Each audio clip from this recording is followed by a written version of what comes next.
it is inexcusable. We've already had 4 deaths, 100 injuries nationwide.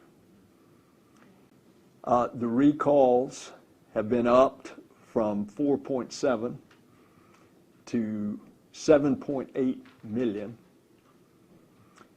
and a ridiculous criteria has been put in for regional recalls because these airbags are affected by humidity. So they're limiting the recalls to places like Florida that have humidity. And that's ridiculous because we are a very mobile nation. And cars in other parts of the country come to Florida, and they might have forgotten that other places in the United States in the north are very humid during the summer. Just check out Washington, D.C. in August. So there's just a lot of miscues, I could say misfires, here. I have put a lot of the responsibility on the National Highway Traffic Safety Administration for not being forward-leaning and ready on the spot and very aggressive. And there'll be an investigation of that federal regulatory agency, and it will be done by our committee, the Commerce Committee, and that will be forthcoming. But in the meantime, those people who are getting penalized are the buyers, the automobile owners, who have every reason to think that their car is safe with a safe airbag.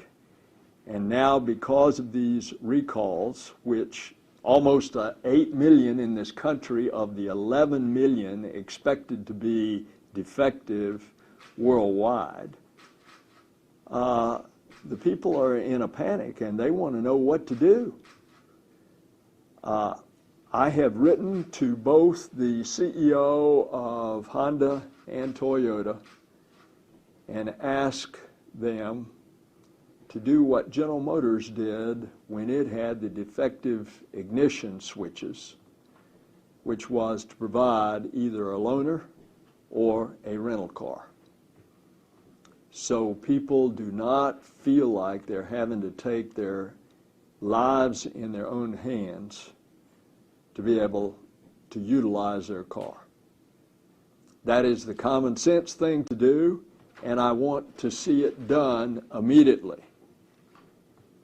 And from my position as a senior member of the Senate Commerce Committee, I will absolutely insist. Now, what happens if they don't? Then I'm going to call on the NHTSA to start imposing a very severe penalty, financial penalty, on the automobile manufacturers on a daily basis that they are not providing a loaner or a rental car until they can get the sufficient number of supplies, the airbags, to come in and have their vehicles replaced. The poor automobile dealers in our local communities are the ones that are getting all of the flack with people calling, when in fact they can't get enough of the parts quick enough, nor do they have the staff, and that's why there's going to be a lag time. And that's why the consuming public should be protected by the automobile manufacturers. And that's why I've written to the two that have the most of these defective airbags. Now, talking about misfire, let me show you what this is. Okay, this is part of the dashboard. In this case, is it the... It's behind the steering wheel. Right here on the airbag steering module. wheel. Yes, all right, that looks like a regular centerpiece of a steering wheel. Behind it is this canister. This is the airbag. The canister has the components that when the impact occurs, it sends the signal to this canister, and that ignites, and through these holes in the side, it ignites the air, and then the airbag inside of here, its force, and the airbag explodes out and protects the passenger. What happens is that this explosive force, this is the defective part. The explosive force is such that it starts to shred this metal covering, and this is heavy. And this becomes shrapnel. It becomes projectiles. And of course, you saw the story from the Orlando area of the woman that when she was discovered in a car, they thought it was a homicide because her neck was lacerated, and subsequently found out that it was this. So this is why we're dealing with deadly stuff. And we can't fix these things quick enough.